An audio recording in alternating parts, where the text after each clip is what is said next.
The tragedy of Messi is not that he lost the final match of the World Cup. The tragedy is that he has conquered so many titles, scored so many goals that the whole world forgets that his body from the very beginning did not stand on his side. We remember those dribbling moves that left defenders frozen, those passes that tore apart defenses. Remember the 35-year-old man who scored 2 goals against France in the greatest World Cup final in history. 8 Ballon d'Ors, more than 900 goals, 46 titles. Those absurd numbers that football statisticians still cannot explain how a body once diagnosed as not capable of growing normally could contain so many records inside it. But we rarely stop to look at the price he had to pay. Behind every record, behind every trophy lifted high, there exists a person far more complex than what those highlight clips ever show. He stayed silent when he self-injected hormones into his thigh every night in the dormitory in Barcelona at 13 years old, 10,000 kilometers away from home, because his body refused to let him grow up. He stayed silent when Argentine fans said he didn't cry when singing the national anthem. People criticized that he only knew how to play for Barcelona, that he didn't deserve to stand next to Maradona. He stayed silent through 4 consecutive final losses with the national team, each time stepping off the field with red eyes, without a word of blame. He missed a penalty in the 2016 Copa America final and announced his retirement from the national team. He stayed silent when he left Barcelona after 21 years, sobbing in the press conference, not because he wanted to leave, but because the club collapsed financially and could not keep him. And now, at 39 years old, he is still silent. The player who once made 80,000 Real Madrid spectators stand up and applaud is also the man who touched the ball only 15 times in the final World Cup match, fewer than a 19-year-old boy on the Spanish side. Those magical feet have never told the full story. They never tell everything when a man has endured pain without opening his mouth, since the day he was still a 1.27 meter tall child in the clinic in Rosario. Before we follow that boy from that clinic to the bright lights of the World Cup stage, please subscribe to the channel and leave a like for Messi. Luis Lionel Andrés Messi was born on June 24, 1987. His father, Jorge Horacio Messi, worked as a foreman at the Acindar steel factory, his hands calloused from hot metal, but on weekends still holding the whistle to coach the youth team. His mother, Celia Maria Cuccettini, worked as a worker at a magnet factory. 2 older brothers, Rodrigo and Matias, a younger sister, Maria Sol. The family had enough to eat, not extremely poor, but the kind where an unusual bill could disrupt the whole month. The first person who put a ball at Messi's feet was not his father, but his grandmother, also named Celia. She took her grandson to every training session, sitting by the pitch watching the smallest boy on the field dribble past kids bigger than himself. In 1992, when Messi was only 5 years old, his father took him to Club Atlético Grandoli, the neighborhood team, where Jorge was both coach and errand boy. The head coach looked at the boy and shook his head, too small. Grandmother Celia convinced him to let her grandson onto the field. The boy stepped on and never left. In 1995, at 8 years old, Messi moved to Newell's Old Boys, the biggest club in Rosario. By the time he left Newell's, the boy had scored nearly 500 goals in youth football. At 8 years old, he was already designated to take penalties for the team, and opposing coaches frequently filed complaints because they didn't believe a child that small was the right age on the registration papers. But while the goals he scored were too many, the boy's body stood still, literally. In 1997, Messi, 10 years old, his height stopped at 1.27 meters, shorter than almost all his peers, and the gap grew wider. Dr. Diego Schwartzstein, an endocrinologist in Rosario, received a referral from Newell's Old Boys and met the boy in the clinic. Tests confirmed growth hormone deficiency. The pituitary gland did not produce enough somatotropin, bones did not develop at the right speed, muscles weak, puberty late. If untreated, Messi might never be tall enough to play professional football. The dream could end right there in that clinic, at age 10. Schwartzstein later said his job was not to create the best player in the world, just to help a child develop normally. But developing normally had a price. The regimen required hormone injections every evening, continuously for many years, costing $900 to $1,000 per month. In Argentina in the late 90s, with a steel factory foreman's salary, that number was no different from a sentence. Newell's supported part then stopped. River Plate, one of the biggest clubs in the country, came to watch Messi play, acknowledged the talent, then refused because they did not want to bear the medical costs. Around the same time, when Messi was 11 years old, grandmother Celia passed away. The woman who had taken the boy to his first training session was no longer there. From then on, every time he scored, Messi pointed to the sky. No explanation. He still does that to this day, after more than 900 goals. In September 2000, the 13-year-old boy flew to Spain for a trial with FC Barcelona. He stepped on the field, and the people watching didn't need much time to choose him. But inside Barcelona, not everyone agreed. Some board members hesitated because of the medical costs, because he was too young, because of the risk of signing a player whose body was fighting against itself. The week passed without an answer.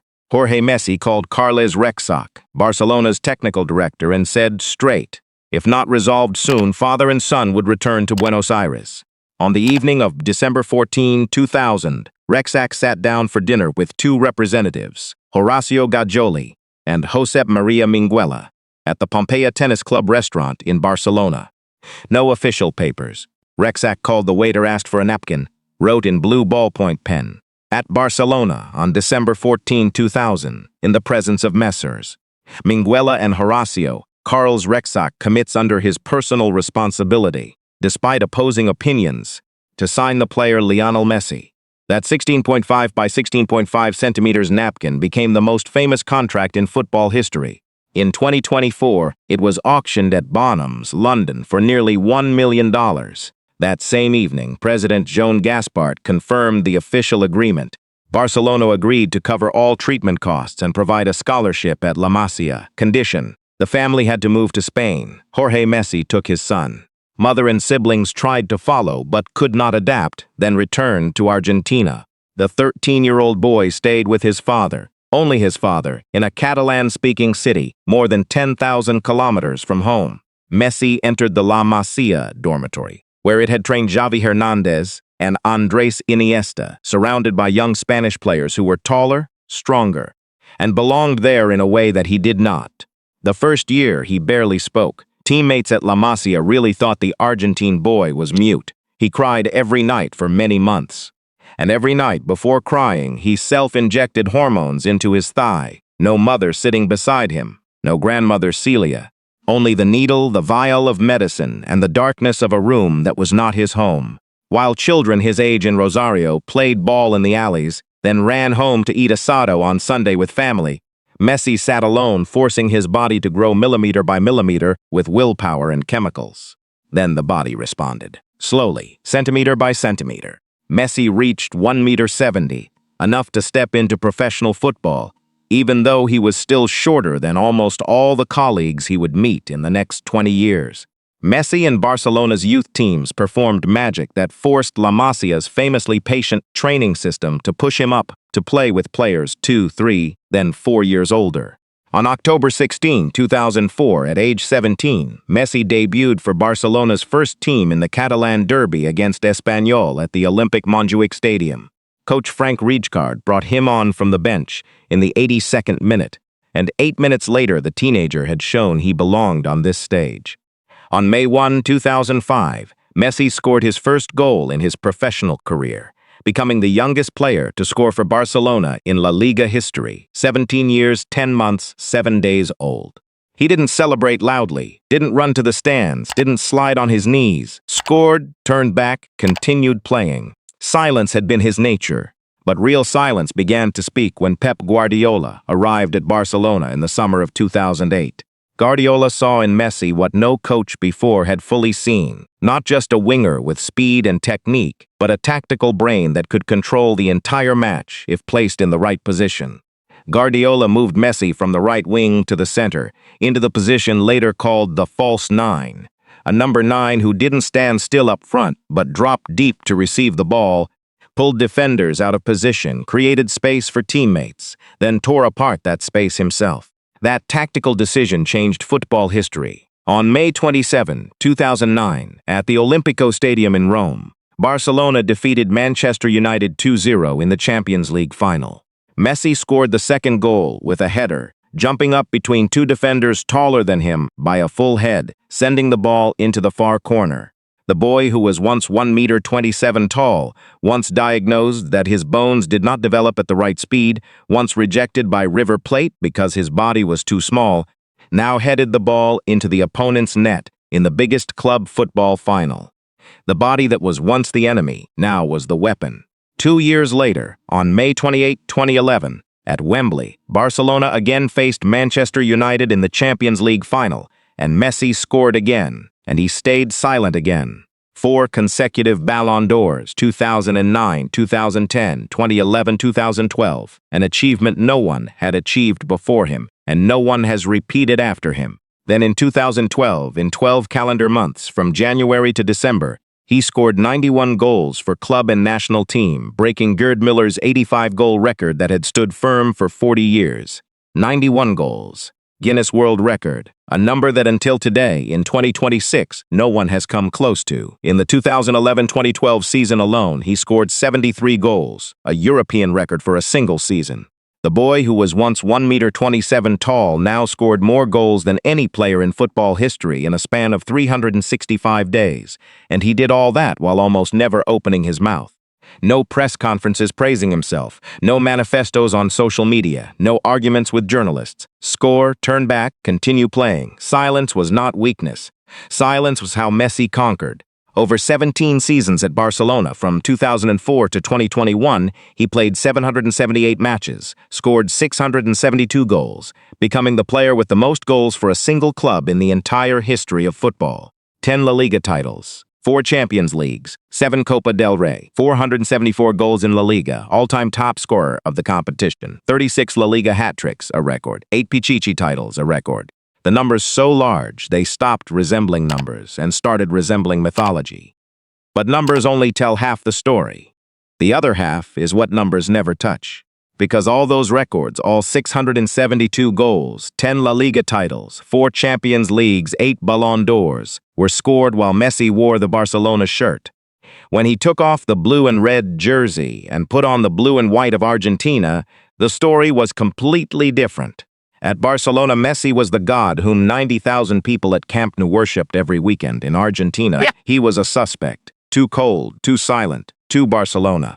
Didn't know how to cry when singing the national anthem. Didn't know how to bleed when wearing the national team shirt. Not Maradona. The questions that followed him for 15 years, from pitch to pitch, from tournament to tournament, always in the same voice, always with the same meaning. If he was that good, why couldn't he do it for his country? All those records, 672 goals, 10 La Liga titles, 4 Champions Leagues, 80 Ballon d'Ors were worn in the Barcelona shirt. Every time Messi took off the blue and red jersey and put on the blue and white of Argentina, another question was waiting, always in the same voice, and no club-level record could answer it. That question began in the summer of 2006. Messi, 18 years old, first World Cup in Germany. The teenager scored right in the match against Serbia and Montenegro, becoming the youngest Argentine player to score at a World Cup. But when the quarterfinal against host Germany came, coach Jose Pekerman did not bring Messi on. Argentina lost in the penalty shootout. Messi sat on the bench, watching his teammates fail. He did not protest, did not question the coach in front of the media, did not post a single line, silence. 4 years later, World Cup 2010, South Africa.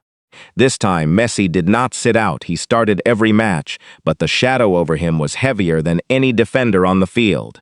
The Argentine coach was Diego Armando Maradona, the man who had single-handedly pulled this country to the top of the world in 1986, a living legend against whom every step of Messi had been weighed in comparison since the first time he wore the national team shirt. Messi scored no goals, 0 goals in 5 matches. Quarterfinals, Argentina faced Germany, and this time there was no penalty shootout to blame. Germany crushed Argentina 4-0. 4-0. Disaster. Argentine media began asking, Messi is only good when wearing the Barcelona shirt. He doesn't know how to play for his country. Maradona, his own coach, had publicly said to the press, don't turn him into the new Maradona, he's just Messi. Messi heard it. Messi did not respond. Silence. In 2014 World Cup in Brazil. Messi, 27 years old, at the peak of fitness and technique, and for the first time in his international career, he played as if the blue and white shirt finally fit his body. 4 goals in the group stage, leading Argentina past each opponent one by one, more by personal will than collective strength. The final took place on July 13, 2014 at Maracanã, Rio de Janeiro, the most legendary stadium in South America. Argentina faced Germany. Right in the first half, Messi had the clearest chance of the match, breaking through to face the goal, and shot wide. That shot would haunt him for many years after. The match went into extra time. In the 113th minute, Mario Götze scored the only goal for Germany, 1-0, end. Messi stood on the Maracanã pitch, watching German players hug each other, and the World Cup trophy placed a few meters away, but he could not touch it. The organizers awarded him the Golden Ball, the best player of the tournament, and Messi's face when receiving it did not look like someone who had just been honored. It looked like the face of someone who had just lost. That image, Messi standing on the podium with empty eyes looking down at a trophy that was not his, became one of the most painful moments in sports history. He said nothing after the match. Did not explain the missed shot, did not blame anyone. Silence. 1 year later, Copa America 2015, Chile. Argentina reached the final again, lost again, this time in the penalty shootout. The 3rd consecutive failure in major finals with the national team. Argentine media became increasingly harsh. They no longer just asked, they concluded. Maradona won the 1986 World Cup almost alone. Messi had a better team, better technique, everything better, and still could not win. The shadow of the dead man was larger than any record of the living. Messi did not fight back. Silence, turned back, kept playing. Then came June 26, 2016, and this was the bottom. Copa America Centenario, the 100th anniversary tournament held in the United States. Argentina reached the final again, faced Chile again. The stadium, MetLife Stadium, East Rutherford, New Jersey. Remember that name. 90 minutes ended 0-0. Extra time ended 0-0. Penalty shootout. Messi stepped up to the first 11-meter spot for Argentina, placed the ball, took the run-up, and shot the ball over the crossbar. The player with the most precise technique in football history missed the first penalty in the Copa America final shootout. Chile won. Argentina lost. Lost again. The 4th time. And that evening, in the press conference room at MetLife, what had never happened before happened. Messi spoke. The least talkative man in football, who had never rebutted a single criticism, never responded to a malicious question, never publicly spoken about his pain, finally opened his mouth. And the only thing he said was, "The national team is done with me." He announced his international retirement, cried, and walked away. All of Argentina split in two. One half begged him to stay. The other half said, "Let him go, he never belonged to us." But silence returned. A few months later, no press conference, no big statement, no social media post, Messi quietly returned to the national team, appeared at training, put on the blue and white shirt again. No explanation for why he came back, just as no one really explained why he left. This is Messi's nature. Even when he falls, he stands up in silence. But standing up does not mean the pain is over. World Cup 2018 Russia. Argentina nearly failed to qualify.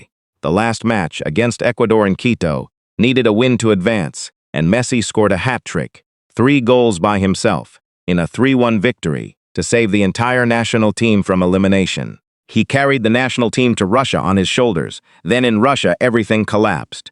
Coach Jorge Sampaoli completely lost control. The lineup was chaotic. Tactics changed every match.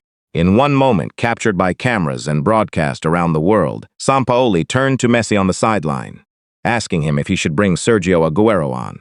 The coach asking the player, not asking for opinion, asking for the decision. That image summed up everything wrong about Argentina at the 2018 World Cup. Round of 16, Argentina faced France. Kylian Mbappé, 19 years old, tore apart Argentina's defense with speed that no one on the field could match. France won 4-3.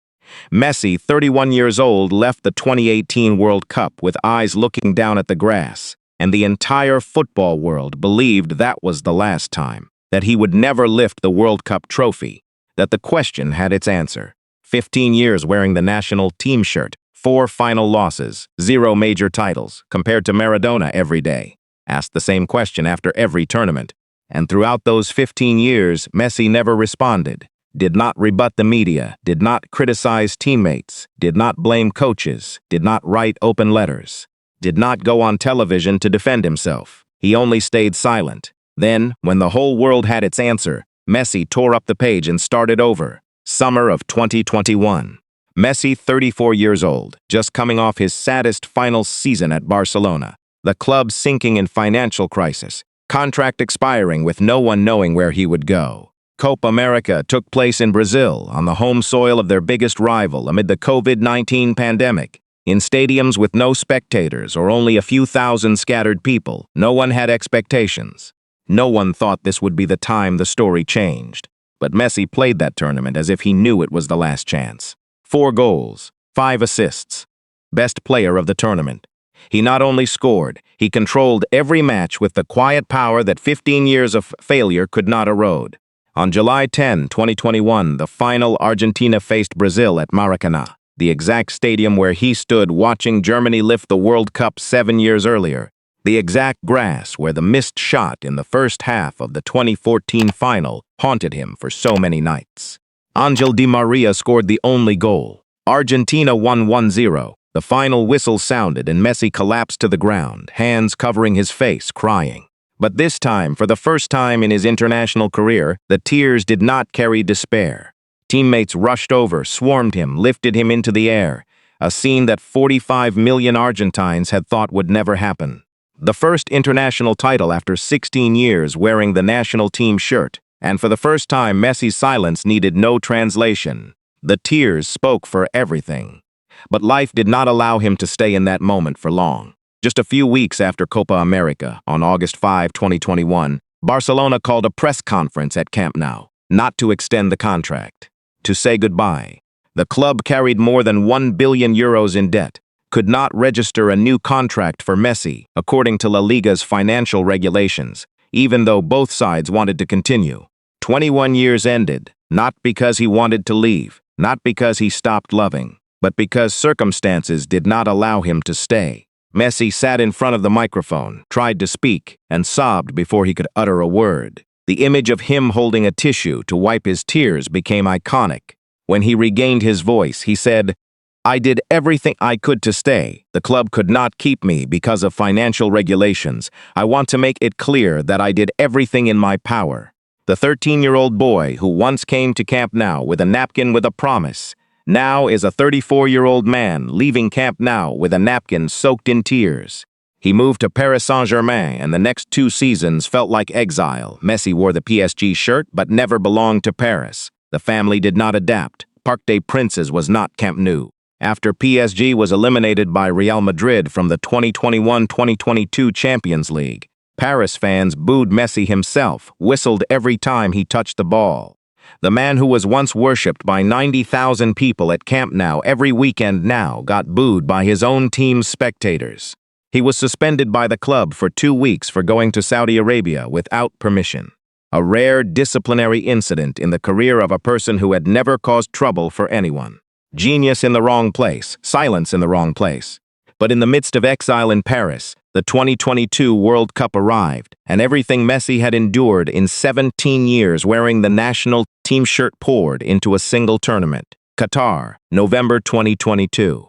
Messi, 35 years old. The whole world knew this was the last chance. Opening match, Argentina faced Saudi Arabia, ranked 51st in the world. Argentina led 1-0. Then Saudi Arabia scored 2 goals in the first 5 minutes of the second half. Lost 1-2.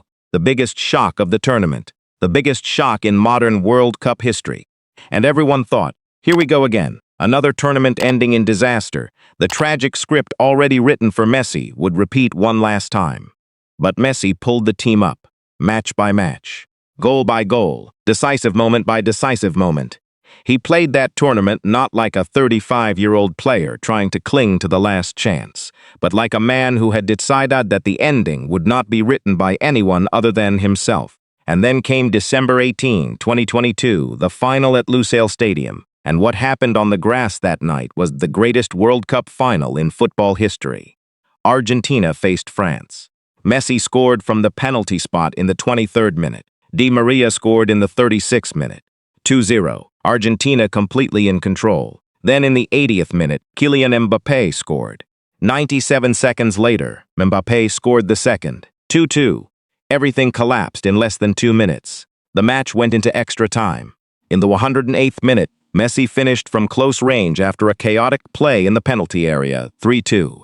But Mbappé scored the third from the penalty spot in the 118th minute, 3-3. Mbappé's hat-trick, the answering hat-trick. Penalty shootout, Argentina won 4-2. Gonzalo Montiel took the decisive kick, and when the ball hit the net for the last time, Messi did not collapse like in Copa 2021. He stood there, amid teammates rushing from all directions, amid the roar of 89,000 people, and cried in the way that only a person who had waited 17 years could cry. 7 goals, 3 assists, golden ball for the second time in his career. No one had done it before him. When he stepped onto the podium to receive the cup, someone's draped the traditional black Arab bisht over his shoulders, and Messi lifted the golden trophy amid confetti. That image became the most iconic moment in 21st century sports. But right at the peak of joy, the tragic silhouette was still there, silent, at the edge of the frame. He took 17 years to reach this moment. 4 final losses, millions of tears. 1 retirement announcement, and when it finally came, he was 35 years old. Time was not much left. In July 2024, Messi led Argentina to defend the Copa America in the United States. Final against Colombia. But during the match, his right ankle twisted. He had to leave the field, sitting on the sideline, crying, not because of losing, but because of the pain. Argentina still won 1-0, the 3rd consecutive title, Copa America 2021, World Cup 2022, Copa America 2024, perfect redemption. But the last image the audience remembered from that night was not Messi lifting the cup, but Messi holding his ankle, face contorted in pain, the body sending the first bill in a series of bills that would get thicker. Redemption had arrived, but the body did not allow debt forever. After 2 seasons of exile in Paris, Messi stood before 2 choices. Saudi Arabia offered a salary that no player in history had ever been offered, a number enough to turn all future generations in his family into millionaires. MLS paid much less, but Antonella liked Florida, the kids liked the beach, and Messi at 36 years old finally put one thing before football for the first time in his life: family. He chose Inter Miami.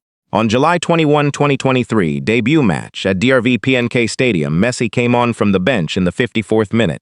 In the 90+4 minute, direct free kick from about 25 meters, the ball curled over the wall and went into the far corner, the first goal in the new colors, the final minute of the first match. 21,500 spectators in the stadium stood up, millions watching live around the world. Inter Miami, a mid-table club in the American Professional League that most international football fans did not know the name of before that summer, became a global phenomenon overnight. Tickets sold out for every match, both home and away. Opposing teams doubled ticket prices every time Inter Miami came. Messi did not just play football in America, he pulled the entire American football ecosystem to a level it had never reached. And on the field, he was still Messi. In the 2025 season, he scored 29 goals and 20 assists in the regular season, leading MLS in both categories, winning back-to-back MVP at age 38. Inter Miami won the MLS Cup for the first time in club history, defeating New York City FC 5-1 in the Eastern Conference Final before claiming the championship. Messi scored 6 goals and 9 assists in the playoffs alone. The genius was still the genius, but the body was not. In March 2024, muscle injury, missed 3 weeks. In July 2024, ankle injury in the Copa America final, missed more than 2 months. In March 2025, muscle injury, missed 10 days. In August 2025, hamstring injury in the match against Necaxa, missed 11 days. 8 injuries from 2024 to early 2026, 127 days absent, 14 matches missed. Those numbers were not large compared to many players his age. But there was one more worrying detail than the total days missed. Half of the injuries were hamstrings. Before 2024, the last time Messi had a hamstring injury was in 2019, when he was still at Barcelona. Before that was 2014. Hamstrings had never been a big problem in his career. Now it became the biggest problem.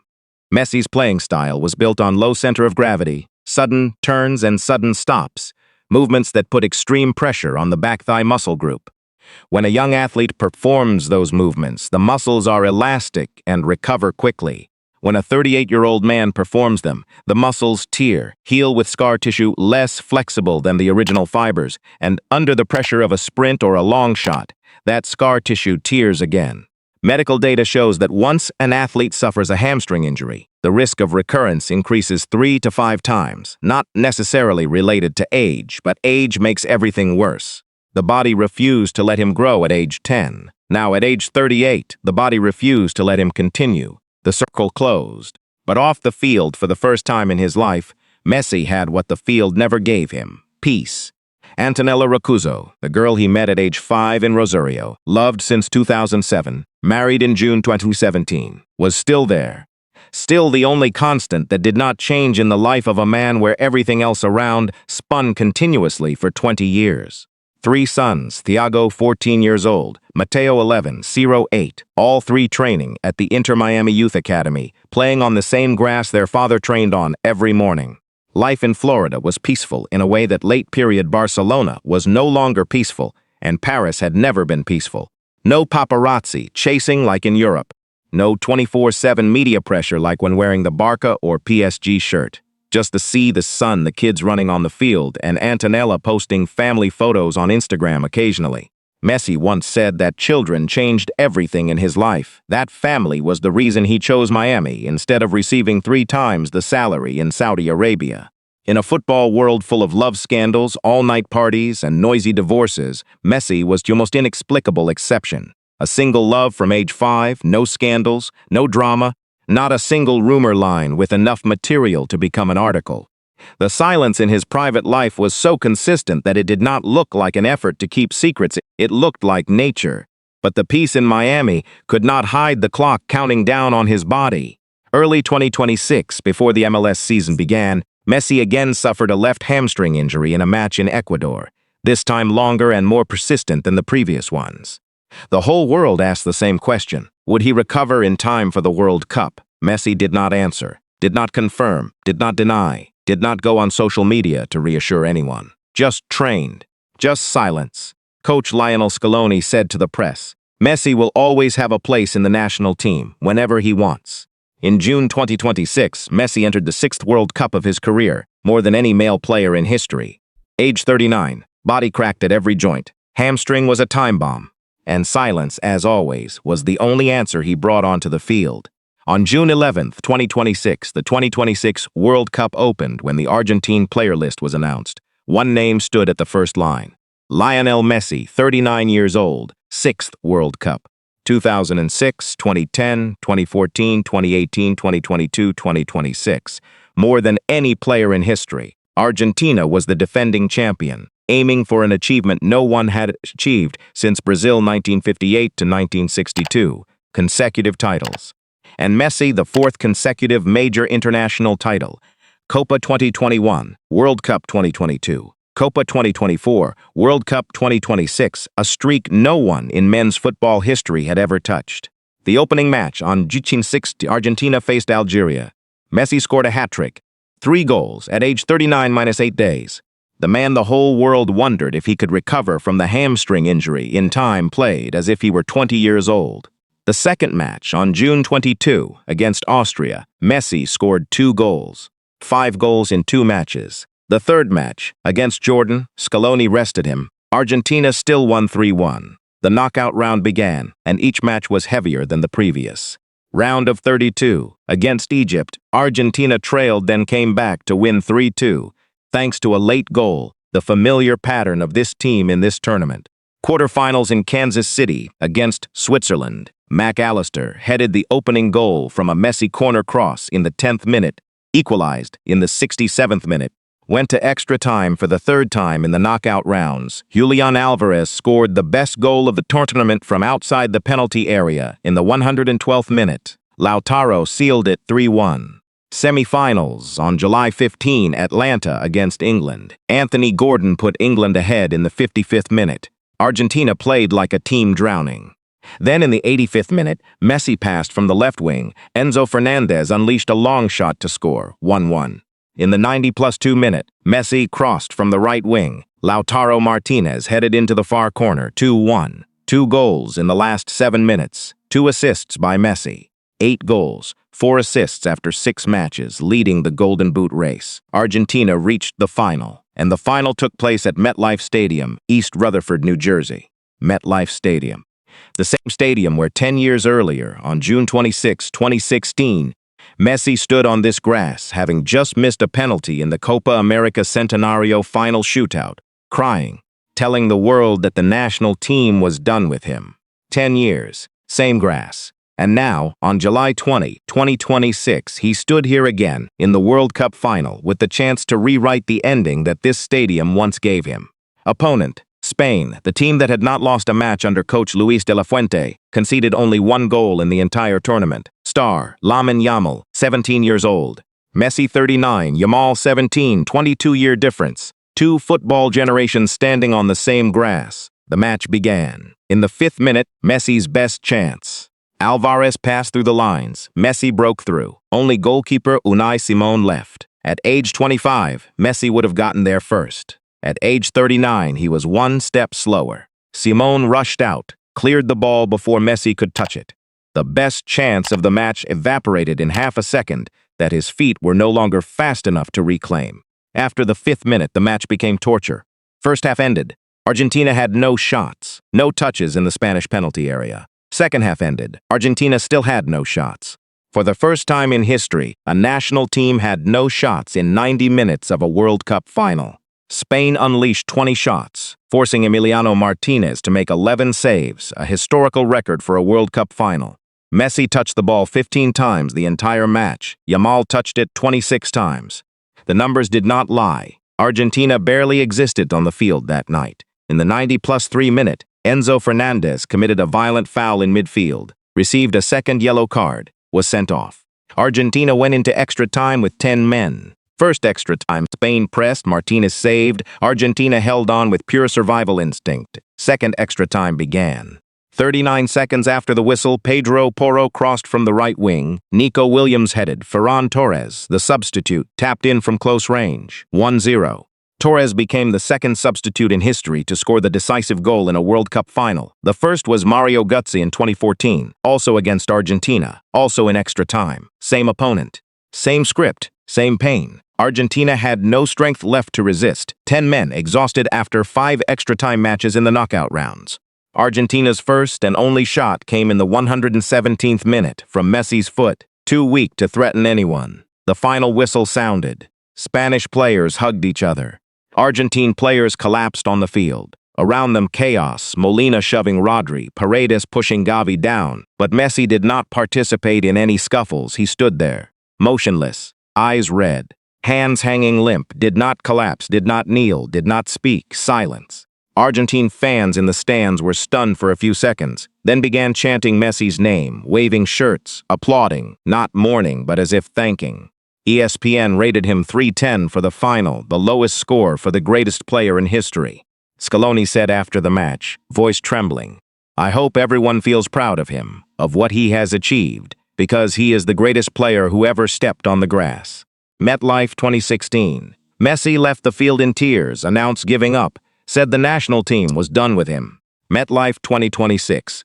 Messi still left this field in tears after 3 World Cup finals, 26 World Cup matches in his career, after having conquered everything football could offer, except the last match. In 2016, he left because of despair, because he believed he would never be enough. In 2026, he left after proving everything, after Copa, after World Cup, after 8 Ballon d'Ors. He did not leave because he was not enough. He left because time was no longer enough for him. Messi said after the tournament that this was his last World Cup. He would be 43 years old when the 2030 World Cup took place. But he had also said something similar after 2022. And he had also said the national team was done with him in 2016. Copa America 2028 maybe. Maybe not. We will wait and see. Messi was not an invulnerable god nor the tragedy of a genius chased by fate. He was a man who had lived at both extremes of human experience, standing on top of the world in Lusail and standing motionless amid the ruins in MetLife, lifting the golden trophy amid confetti and watching others lift the golden trophy, being chanted by 90,000 people and booed by 40,000 people, all in the same career, all inside the same silence. But what made Messi different from almost all superstars of the same stature was not what he did on the field, but what he did not do off the field. No love scandals, no all-night parties, no shocking statements, no long open letters on social media defending or attacking anyone. Instagram with more than 500 million followers. And if you scroll through, you will see family photos, advertising photos, and occasionally a photo on the football field. Nothing else. In a football world full of drama, divorces, accusations, and lives collapsing after the stadium lights go out, Messi was the almost inexplicable exception. A superstar living the life of an ordinary person, except that he happened to be the greatest player in football history. The center of that stability was Antonella Roccuzzo, the girl he met at age 5 on the streets of Rosario, loved since around 2007, married in June 2017, at the City Center Hotel in Rosario, with 260 guests. While Messi went through every storm on the field, 4 final losses, 1 retirement announcement, leaving Barcelona in tears, being booed in Paris, Antonella was there, in the stands, every match, every tournament, never absent. Tears of despair in Maracana 2014, tears of despair in MetLife 2016, tears of happiness in Maracana 2021, tears of happiness in Lusail 2022, tears of pain in MetLife 2026. Antonella saw it all. In Messi's career, there had not been a single rumor line about another woman with enough material to become an article. A single love from age 5, lasting through 3 decades, through 3 continents, through every peak and abyss. 3 sons, Thiago, 14 years old, Mateo, 11, Ciro, 8, all 3 training at the Inter Miami Youth Academy, wearing their father's number 10 shirt, sitting in the stands for every match. Messi once described them. Thiago gentle, likes cars and motorcycles more than football, plays for a bit then gets bored. Mateo is mischievous, strong personality, argues with his father about everything. Ciro is the youngest, follows his 2 brothers. The image Messi wanted to keep more than any goal was not the header in the 2009 Champions League final or the goal against France in Lusail, but the 3 children running onto the field after the 2022 World Cup final, kissing the golden trophy, lying on the grass next to their father, amid confetti. In the night, the whole family touched the dream their father had chased for 17 years. He chose Miami instead of Saudi Arabia, because Antonella liked Florida, because the kids liked the beach, because at age 36 he put family before football for the first time in his life. Messi's story is not perfect. In 2016, a Barcelona court convicted him and his father, Jorge, for tax fraud. 4.1 million euros in image rights income not declared in the 2007-2009 period, through shell companies in Belize, Uruguay, and Switzerland. Sentence, 21-month suspended prison, converted to a fine of about 252,000 euros. Messi said in court, "I only play football, I don't know anything, I trust my father and the lawyers." The court did not accept that reason. This was the rare time Messi's silence became a disadvantage. He did not know because he did not ask, did not check, did not speak up, let others decide for him, and when that decision was wrong, he still had to take responsibility. The case was resolved with a fine and no one went to prison, but it was a reminder that even legends are human and absolute trust, whether a virtue or a habit, is sometimes a weakness. But when looking back at the whole picture, that black mark was so small it almost disappeared in the surrounding scene. 8 Ballon d'Ors, more than 900 goals, 46 titles, 21 World Cup goals. But numbers are not the legacy. Messi's legacy lies in how he achieved them, in silence, never self-promoting, never blaming, never stopping to come back after every failure. 4 final losses before winning, and he never opened his mouth to criticize anyone except once at MetLife 2016, and even then he quietly returned a few months later without explanation.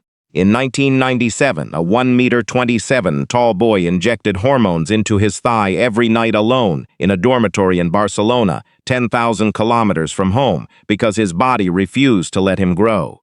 In 2026, a 39-year-old man stood on the MetLife field after the 3rd World Cup final of his career, eyes red but not collapsing, because his body refused to let him continue. Between those two images is the most extraordinary journey in sports history. And throughout the journey, he never told the world that he was great. He just played football, and the world realized it. The world always demanded more from Messi. One more title, one more goal, one more proof. And he always gave more, in silence, until his body no longer allowed it. But the greatest thing about Messi was not what he won, but what he endured to win, and how he endured when he lost. When you look back at Messi's journey, what comes to you first? The hat-trick at age 39? The tears in Lusail? Or the boy self-injecting hormones every night in a room 10,000 kilometers from home? Share that moment in the comments, and subscribe to the channel to follow the next stories. Some people come and go. Messi came, stayed silent, and remained forever. If this video made you feel something, please hit subscribe and turn on the bell so you don't miss the next stories. Thank you for staying until the end. See you in the next video.